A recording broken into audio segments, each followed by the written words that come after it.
Anchor yourself in one habit and trust what's yours is already on the way to you.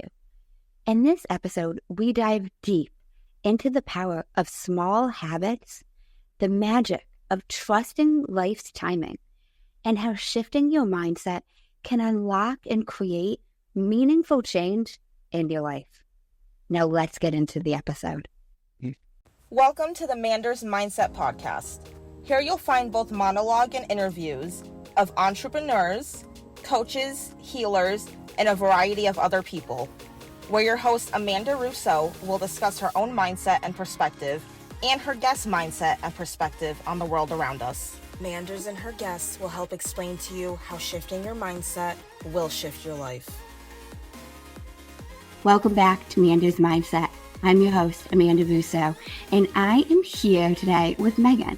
And Megan is fulfilling her lifelong dream of owning a real estate brokerage and being managing broker. She's an asset to the community with her abundant, transparent, and professional approach to real estate. Aside from helping agents reach their dreams and making sure her customers' needs and goals are met or exceeded, she loves to spend time with her family and animals on her farm. She is a sixth-generation native with a passion for helping people and real estate agents reach their highest and best self through real estate. And Megan and I connected by touching upon Rachel Hollis and how she's helped us progress further into our development and healing journeys. And we're going to touch upon that and all of Megan's story. Thank you so much for joining me.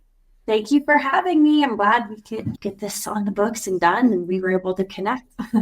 Me too. So that's an awesome bio, but who would you say Megan is at the core? Oh man, fiery. Yeah, I was reading that. I haven't heard the bio read out loud. I was like, man, I definitely edited that well. I'm glad I took the time in that piece because I usually don't write like that. That was good. I'll need to just have you reading it now. For now I've got it covered and now I've got an audio and I'm off to the races. So you say you're fiery at the core. Yes.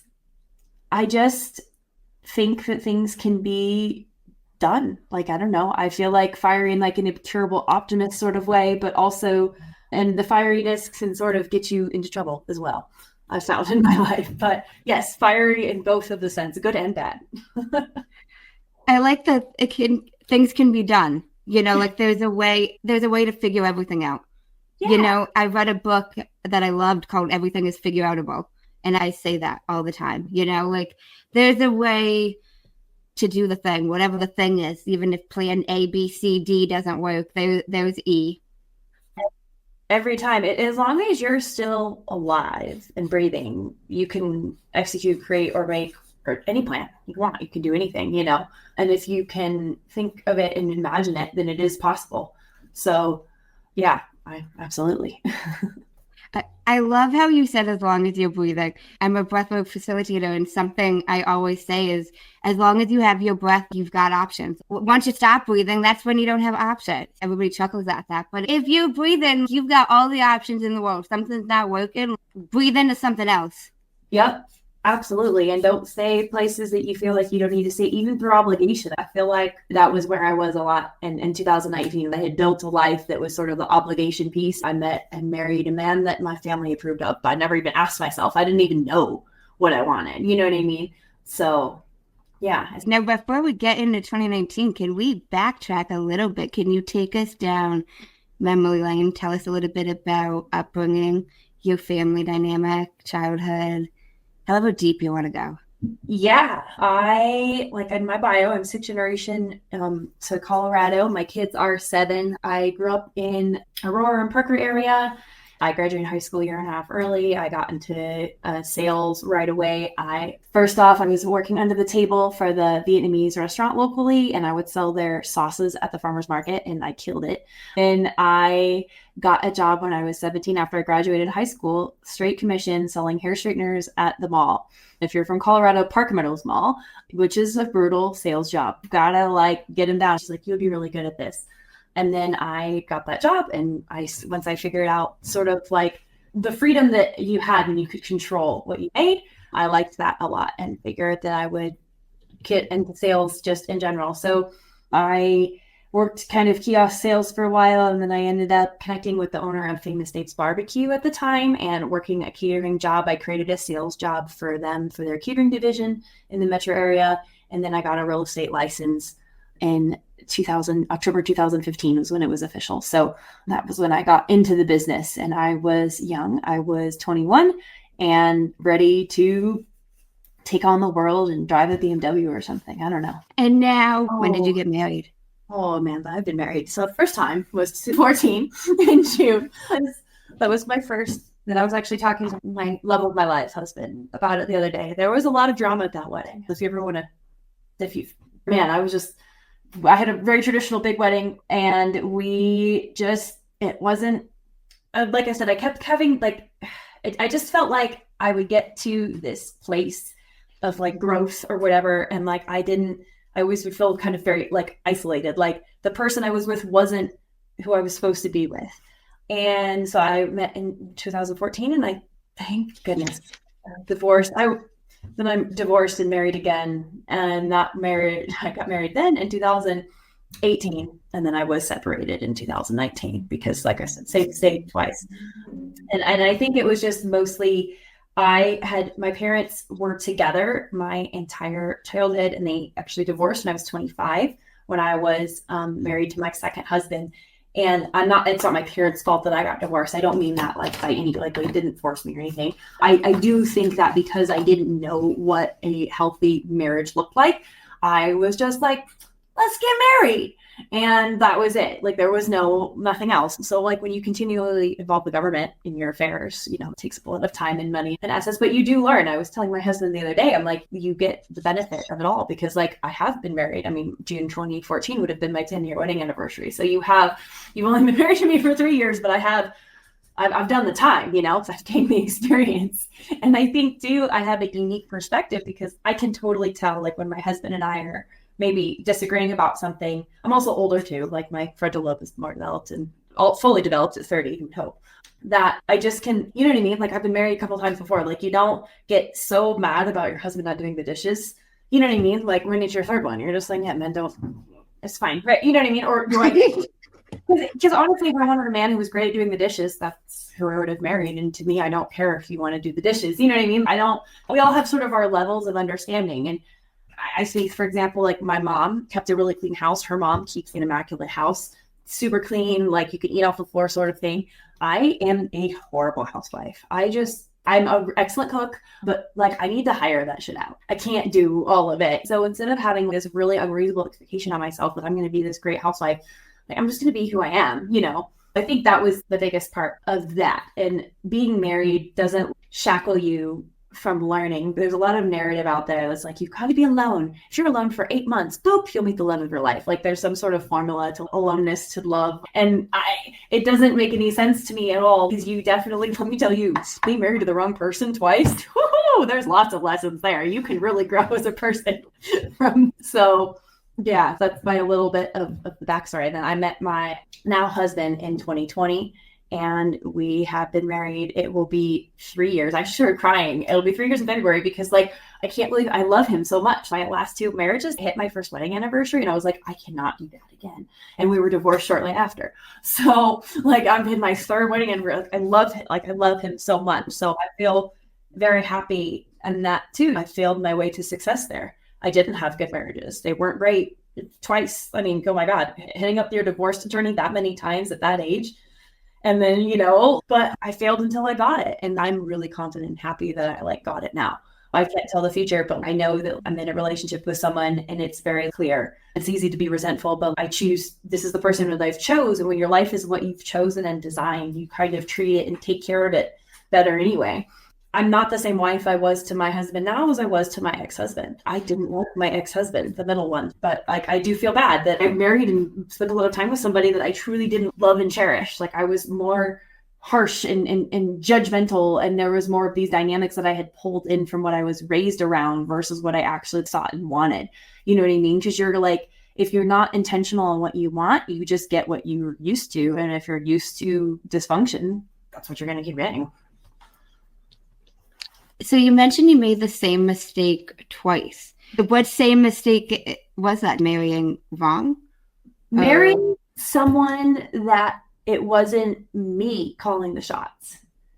It wasn't me who said, this is the man I want. Like, it was like, well, what does my mom want? What does my grandma want? And I didn't realize it. Like, when I say it now, it sounds, well, you should have known. Like, I didn't realize that was the problem. I had to honestly keep getting married and coming to these thresholds and being like, oh my God, I hate this. Why am I still here? And kind of seeing those. So the same mistake twice, I think, was just, you know, he makes money. He takes care of me. Oh, he does this. Because I think that was a lot of what my mom had told herself about my dad. Like, Ma, he doesn't beat me, right? But like, okay, but you shouldn't be married, right? There's two, that's not it. Those aren't the two options, right? Like domestic violence or marriage. Like, fortunately, and you know, a lot of this is also time too. Like, it's only been 50 years today when we could get their own line of credit without a male signature, you know? So there's a lot of things at play here.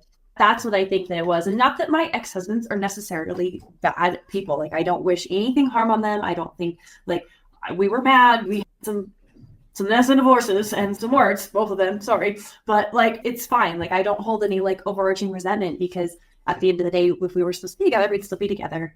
You know what I mean? Like, we obviously were supposed to learn from each other for a reason. So like, but thank God we don't have to be married anymore. Like, thank God we don't live in that time where I would have been forced to stay with you. Like, I could, and honestly, real estate has been such a wonderful career for me, because think about the privilege to be able to afford to get divorced twice.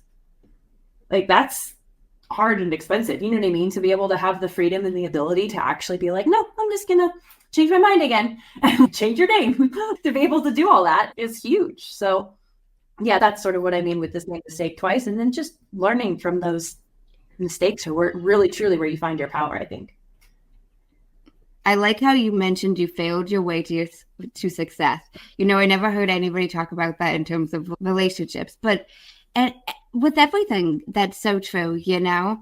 And I used to be a divorce paralegal for 4 years. So I get even the mental turmoil. It's pricey. And, you know, so many people stay even outside of the priciness of divorce because of that security, like you mentioned. And even besides your mom, society for so long emphasized, like, you want a man to take care of you. So like but there's more than that. Like, thanks for the help. Do I love you?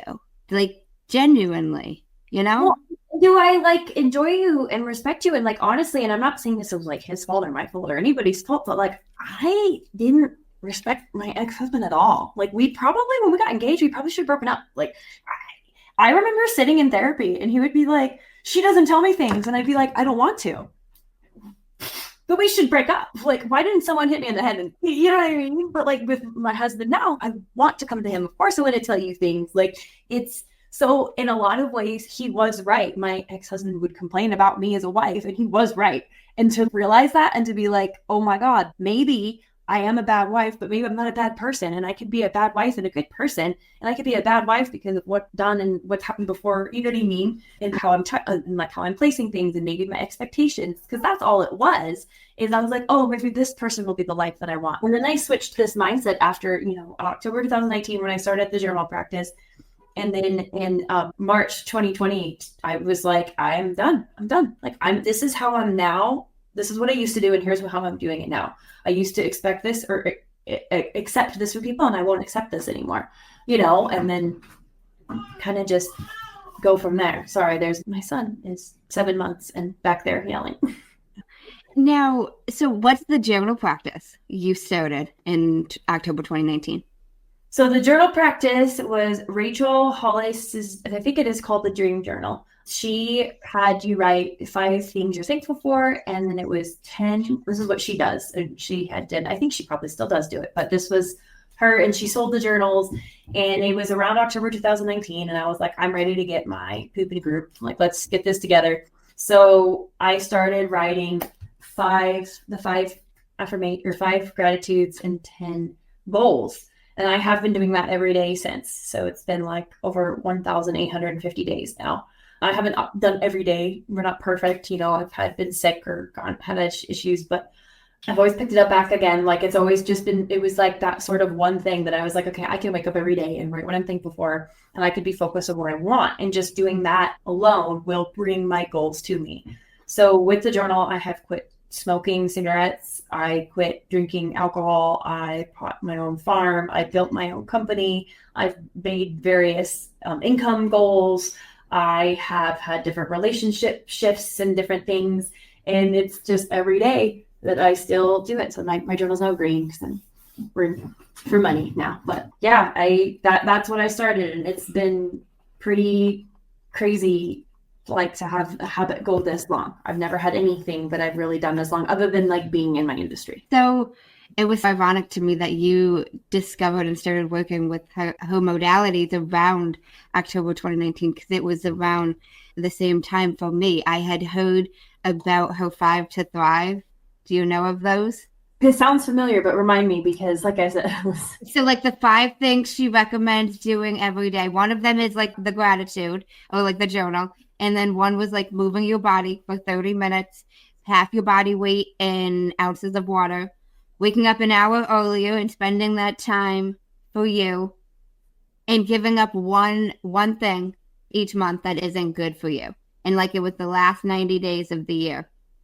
And I discovered that, I don't think it was the very October 1st, but that's what was the start of my fitness journey, with the 30 minutes of movement every single day. Because I was like, I can do 30 minutes of some type of movement, even if it's walking, even if it's whatever. Like, it doesn't have to be, I didn't even have a gym membership. I never even stepped into a gym. Like, I didn't even know anything about that, but I was like, I can move. And it changed so much for me. And then I assume you kept it going through 2020 then as well, right? Like, even in the world. Yep, I did. It was really what was a big catalyst for me, because it was something that was simple. I think so many people start off these new habits or these new goals, and it's so complicated. And it's like, our mind doesn't want to do it. It has that resistance just because it's complicated, like I had resistance to joining a gym because I had fear around like weights and getting hurt and whatever. So it's like, okay, but walking every single day for 30 minutes, I started to notice just feeling less out of breath, and it was something so simple. Yep. And I think it's interesting too, because as I'm like taking notes as well to refer back to, like, that it was the 5 to Thrive. It wasn't the gratitude journal. I just picked the gratitude journal because I said, I'm not going to do all of that. Like, that's what it was, because I was like, I need to do something that's foolproof, and we don't change. You don't just wake up one day and be able to do a full routine. And then, like, so many times, oh, I didn't move today, I'm just not going to do move tomorrow. Like, what is that? You don't do it again. But especially like with my agents, when I'm coaching them and stuff too, it's very much like, what is your anchor habit? Because you can't change 6 habits at one time. You have to change them one at a time. So what's your anchor habit? My anchor habit is my journal. For another agent, it might be like reading for a minute. Well, actually, after I started my journal, I started the journal October 2019. When I quit smoking cigarettes in January 2020, I had a lot of time on my hands.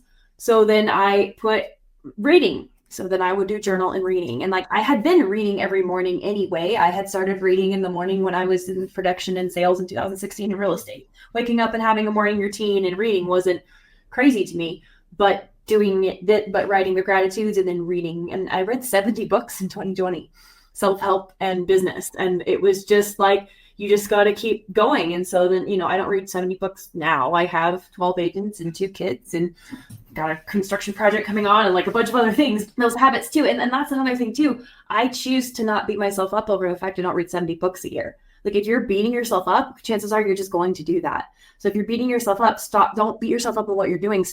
Change how you're speaking to yourself first, because you can't beat yourself into changing. You have to like love yourself into that. I mean, I'm looking at my book. So since the beginning of the year, 1, 2, 3, 4, 5, 6, 7, 8, 9, 10, 11, I'll probably read 13 to 14 books this year. That's a vast difference than 70. But like when I read 70 books, I had literally like was gone through my second divorce, and it was me and my dogs and my farm and selling real estate. So like that's all I did do was read books. It was COVID, guys. Like of course I read books. I'm sure you drink your water and do what you need to do because you did it, but in your brain the only one thing you executed was moving 30 minutes, and that's what you remembered, and that's what changed your life. And that's why Rachel Hollis has been so, I think, great in like how she's sold her books and kind of how she's helped with self-help, because there's definitely people who've been judgmental about her life too, but like she simplifies it. It's the truth, right? If you simplify the truth and you make it easy to digest, people will like, it's not, Rachel Hollis didn't invent self-help. She fails just like all of us do. You know what I mean? But I liked how she, because, you know, out of all those 5 things, even if you take any of those things, waking up 30 minutes earlier, but you don't necessarily move, or you don't necessarily do gratitude journal, that will also change your life. You know, if you give up one thing a month, that will change your life, even if you just take them on their own. So. Yeah, I love everything you said there. And I love how you mentioned the anchor habit, you know, because that was something she really got into my head, was like, you can't change everything at once. You know, it was middle of October, I actually joined a gym, and I'll never forget, I started working with the trainer, and he's like, oh, we need to come up with this meal plan and this and that. And I'm like, buddy, I'm not doing that. And I was like, listen, we're not doing that. And he was like, you're not going to see success. You're not going to have progress. You're not going to lose weight. I was like, listen, you realize I have never meal prepped. I have never tracked food. I don't even know what the hell the macro is. You think right. I'm just going to start tracking macros because I entered the gym now and I tell you I have this. That's not going to work. And I was like, listen, I'll talk to you in 3 months. And in 3 months, I lost 32 pounds.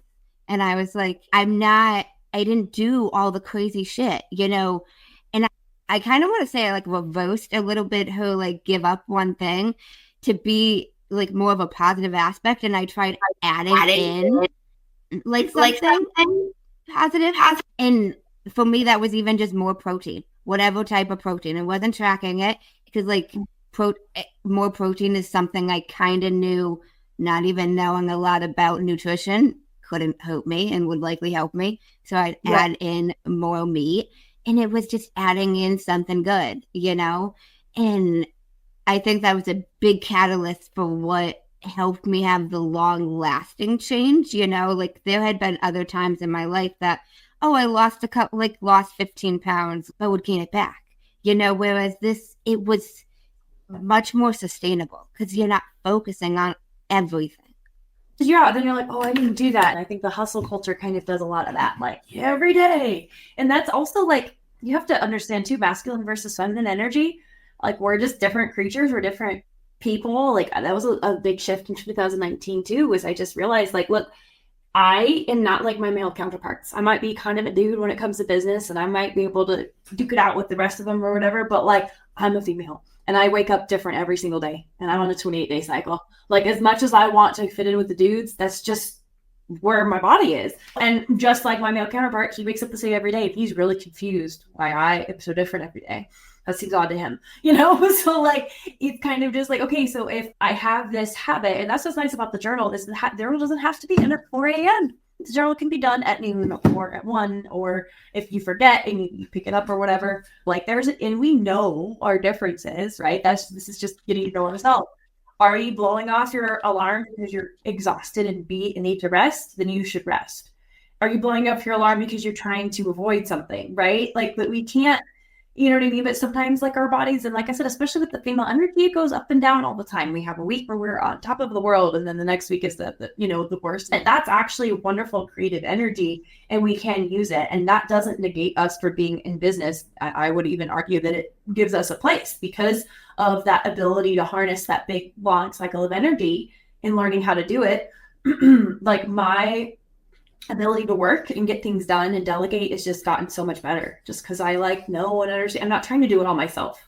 like this is what I am and this is what I need. And I'm going to need support in these other ways because I don't show up the same every day. So what can I show up and do? And what do I need to like delegate? And what makes sure that I'm like centered and knowing what I need to know? And that's a journal. Writing what your gratitude and what you're focused on. Like those are the things you should always have banging around in your head, right?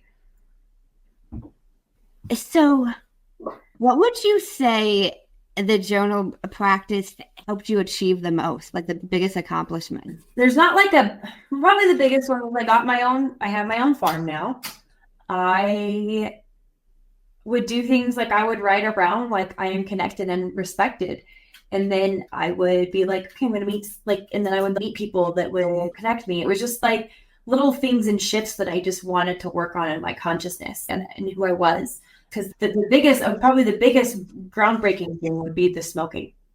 Because I had smoked since I was 17 and I was like a pack a day smoker. I wasn't like, oh my God, I'm going to have a cigarette. My friends don't want to smoke. I'm like a chimney or a train, especially when I would have a glass of wine and it was all night. I loved smoking, but I'm not a smoker. Like it's weird. You could be both. I remember looking as I would smoke a cigarette and be like, I will never be able to get you up. Like I just didn't think I could do it. Then I tried. I would throw away my cigarettes. I probably would quit. If you're a smoker who's trying to quit, you probably try to quit twice a year and then it's a day you're back at it. But the difference was this time was I had picked a date, which I had done before. And then it was January 3rd because my birthday is January 2nd. So like who wants to do resolutions on your birthday? Lame. So the last time I smoked was my birthday. And yeah, I picked a date and then I had been writing in my journal already in October, right? So I just started writing. I'm not a smoker. And then after a while, it was hell full days, but then after you just get used to writing it, you just realize I'm not a smoker anymore. Like the urge went away. Every time I had quit before, it had been like I was trying to force myself to not want to quit. And this time I had just slowly become someone who didn't smoke. So being able to see myself change something that I didn't think I could change, just everything since then has been different. Because now I just changed what I know. I quit smoking. I met my husband. I quit drinking alcohol. We moved to a beautiful farm in Longmont where we raised and loved on his 2 kids. My daughter was born there. We had a beautiful like farm wedding. Like it's just been, it's been pretty incredible. What you get when you quit things is also just as much as sometimes as you get when you do things, right? Like you still when you quit smoking cigarettes but then you pick up the book too, right? Like those aren't the same, but they're like 2 sides of the same thing. And then I think that was also it too, being like having something to replace it with. Like it's when I want to smoke, I'm gonna go read a book or something. Can you say that again about when you quit things? I loved that comment. When you quit things, it can be the same as when you like add things on. Like the quitting and the reading were like 2 sides of the same coin for replacing it out. But putting something down is just as powerful as picking something up. Loved that, Jem. Loved that. And I love how you mentioned also like replacing it with something else. Like that I think is really key. That's something that's even kind of a different aspect, but I even did in terms of food. Instead of giving up X, Y, Z, replacing it with something else, because our minds, if we tell ourselves we can't have X, you want X. Just because in psychology, it's like you can't have the thing, even back to when you were a kid, like mom says you can't have the candy bar. You want that candy bar even more because she said you can't have it. Right. Well, and I too, I didn't have like specific weight loss, but I had like some sort of things that I wanted to be able to fit into and whatnot. Then I didn't want to diet because I'd done keto and stuff before. Like I said, that really forcing, I didn't want to do that anymore. So instead, and it wasn't because I didn't have a ton, like that's why I don't talk about it, because it wasn't like a weight loss journey. Like people are like, what are you talking about? I'm like, I know, I'm not like saying that I'm like a weight loss person. I have a high metabolism. Like I know. But I would eat, if it was healthy, I would eat 2 servings if I was hungry. And then if it was unhealthy, I would try to eat a half serving instead. So like trying to make like that conscious decision of, okay, I'm going to enjoy what I want, but I'm going to eat a half of what I should because I'm still going to get the sweet and then I'm not going to get all of the extra calories. And if there's something that I do want to eat, and I was going off of intuitive eating. So if I craved it, so if I wanted fish, what kind of fish do I want? What do I want to eat? Okay, great. Fish I can have a lot of, so I can eat as much fish as I want. So when I'm ordering sushi, I'll have a bunch of sushi, right? No, I gotcha. Yeah, no, I completely agree. I love the aspect of all of that, and I think it's helpful to like just not have the mindset that you're restricting, and also even kind of something you said made me think of, I tried the weight loss journey for so long and I was always like, I'm going to lose 50 pounds. I'm going to lose this. It was finally this time around that I was just like, I don't have any specific number goals, and even that same personal trainer was like, how much weight do you want to lose? And I'm like, I don't know. Like, she's like, what do you mean you don't know? And I'm like, listen, I want to look better. I want to feel better. Like, that's where I'm starting. I'm not starting with, I have to lose this much weight by this date. I don't want to look the way I look. I don't want to feel the way I feel. That's where I'm at, and I think there's got to be a balance with goals, with how specific you are, because sometimes we can get so attached to, I didn't hit this by X date, whereas I lost 32 pounds in 3 months because I had no timeline for it. I had never seen that much of a weight loss journey, but every other time I said it's going to happen by this date or it's going to be this much by this month. And it's like we put this pressure on ourselves, and then we almost set ourselves up for the disappointment if it doesn't happen. But it's what difference does it make if you lose the weight by December 31st versus if you lose the weight by February 29th? Like, you still did it. Right. And I think just understanding too, like, there is a better, higher power than us. Like, we are not just here on our own, and understanding, okay, if it's not happening now, there's a better timing, and being okay with that timing and being okay with the timing of your life. Because what I've been finding too is the answer is not necessarily no. Oftentimes the answer is not yet. So many times have I thought I missed out on something, and then I just got it later, and then I looked like such a dweeb because I was so butthurt I didn't get it. I just was impatient. That is so true. No, that's happened to me in a lot of areas of life. I do the journal myself as well. And even like for the longest time, I had always wanted to work in a law office as a paralegal. And I had different law offices not give me the job because of not having experience. And something I always wrote was, I work full time in a law office, because then I finally got an opportunity, but it was a part-time position. I was so mad. I was mad at the world. I was like, they didn't give me the full-time position, that they gave it to somebody else. And it was a year later that I then got offered a full-time position in a different area of law that I liked even better. And it was like, Amanda, it wasn't right yet. It's not that it wasn't for you. It's just not right now. Not right now. Exactly. And like, you wouldn't, if what you had wanted would have worked out, you wouldn't have necessarily been where you had been. If I would have been like, when I got into real estate, I really wanted to be Rookie of the Year. Really wanted to sell a bunch of real estate. I wanted to be this like whiz kid that just sold a bunch of houses.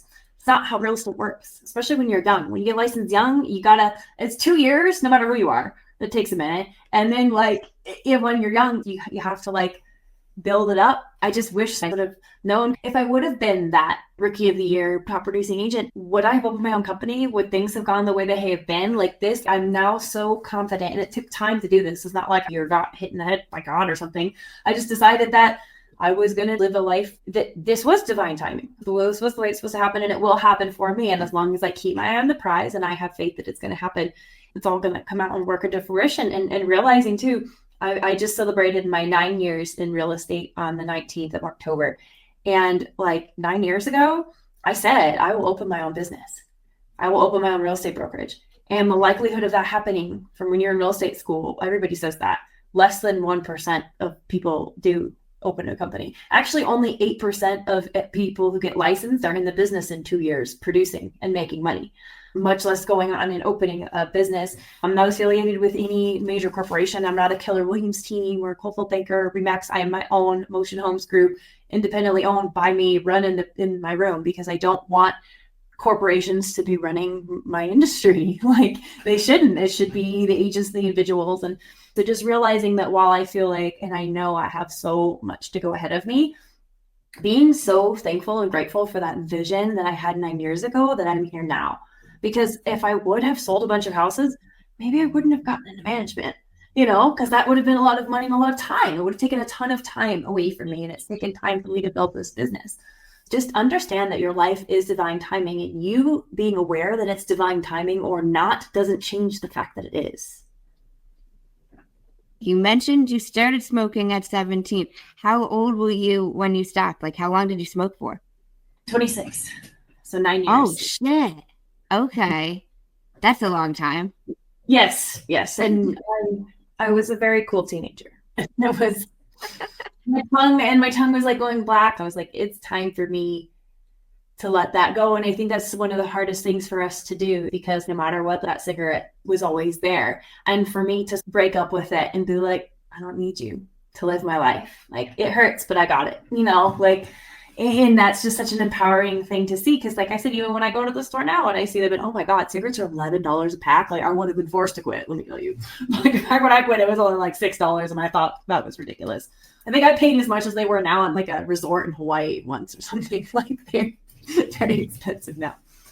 But yeah, that's one of the best things you can ever do is quit. Yeah, I love how you mentioned that about quitting. Sometimes it's even more powerful or just as powerful.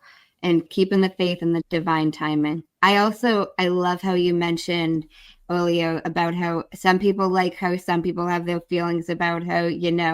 I posted looking to speak to people about her and got quite a bit of backlash about the fact that I was looking to talk about her and people disagreeing with her and some of her beliefs, mindset, whatever. And, one of the biggest things I try to emphasize in terms of all these public figures in the self-help realm is take what works for you. Take what resonates with you. Is she perfect? No, especially these famous people. They've got their baggage. We've all done our shit, but even more so, they're in the public eye.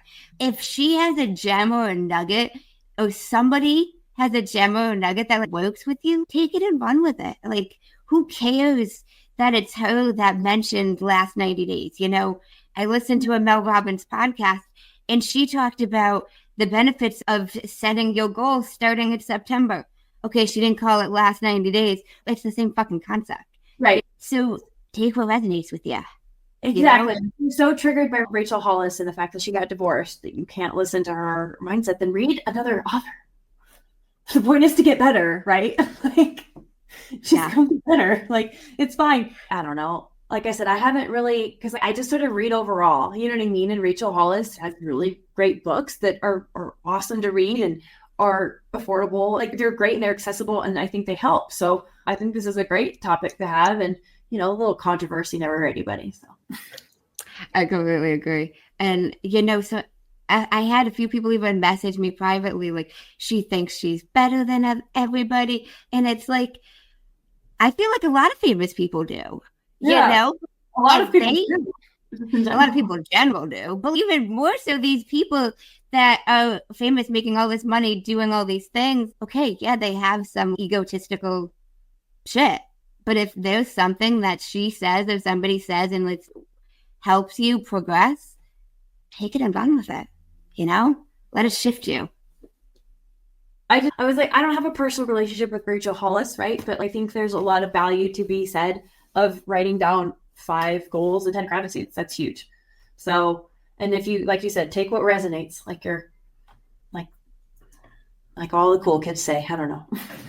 I even say that with me, like listening to the podcast, you might not agree with everything I say, but like if I say something that resonates with you and could help you, fuck it, use it. And if you don't like the rest, leave it. Take what works, pick it up, and leave the rest for somebody else. Absolutely. Thank you so much for speaking with me. I loved this. Thank you so much for having me. Of course. Now, have you heard of a man named Jay Shetty? I have. So he's think like a monk. Yes. So he's got a podcast called On Purpose, and he ends it with 2 segments, and I end mine with the same. first one is the many sides to us. 5 questions, and they've got to be answered in 1 word each. Hey. What is 1 word someone who is meeting you for the first time would use to describe you as? Tall. What is 1 word that someone who knows you extremely well would use to describe you as? I don't want to use fiery again. Someone who knows me well. Probably kind. What is 1 word you'd use to describe yourself? Focused. What is 1 word that if someone didn't like you or agree with your mindset would use to describe you as? Bitchy.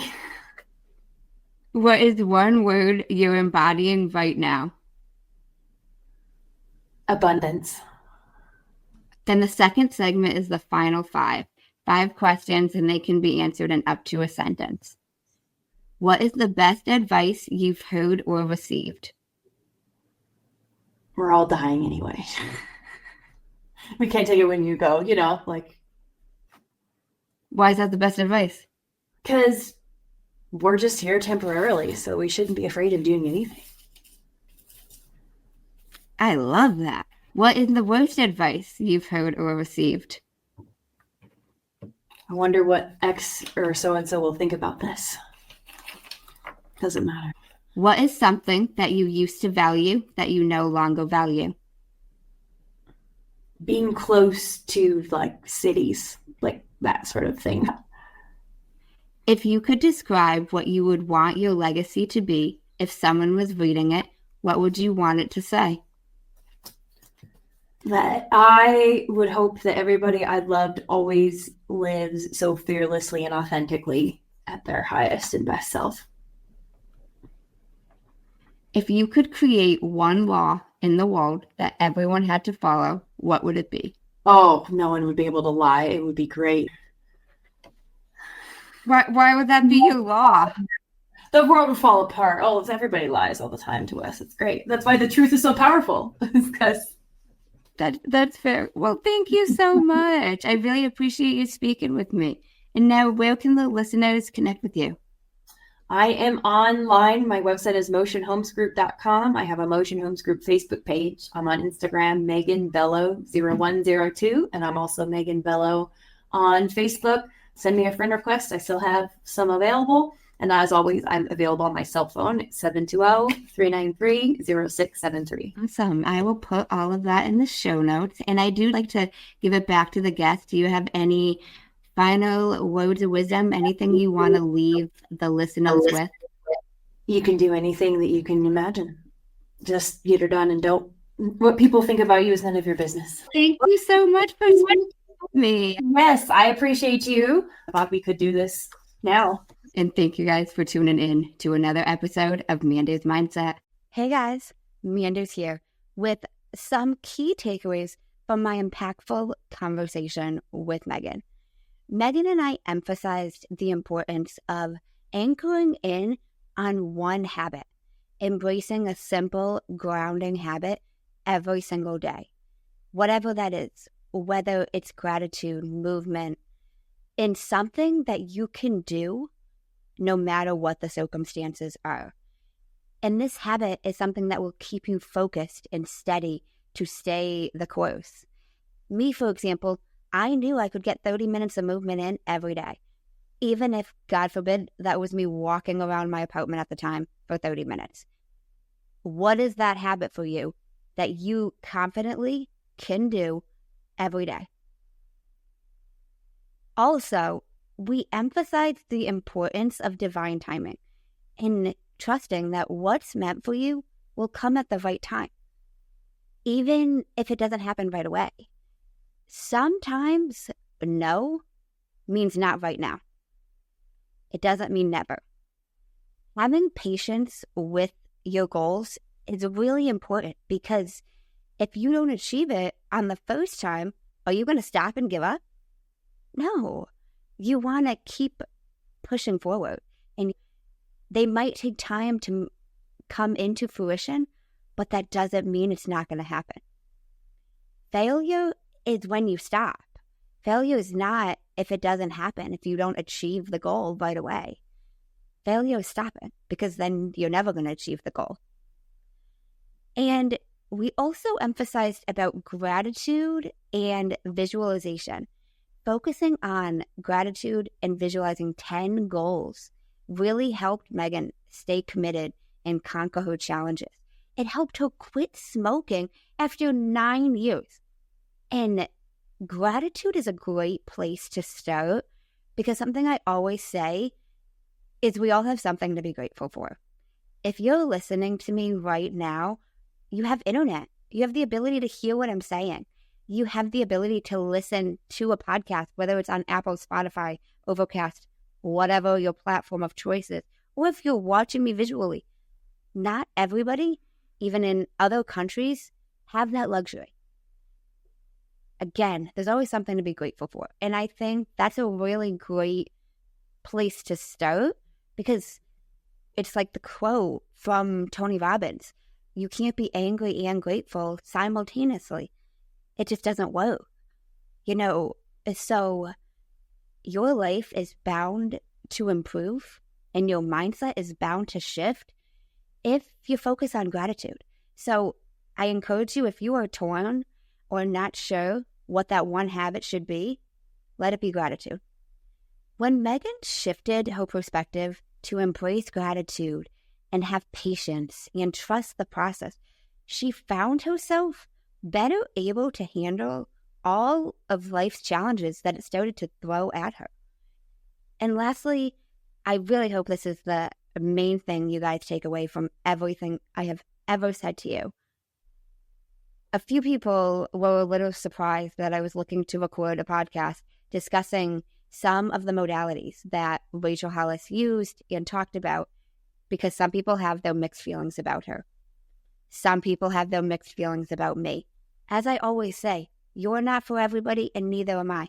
But here's the deal. Take the gems that resonate with you and leave the rest. If me talking about shifting your mindset, it sounds stupid as fuck to you, don't think about shifting your mindset. Hell, maybe rephrase the words.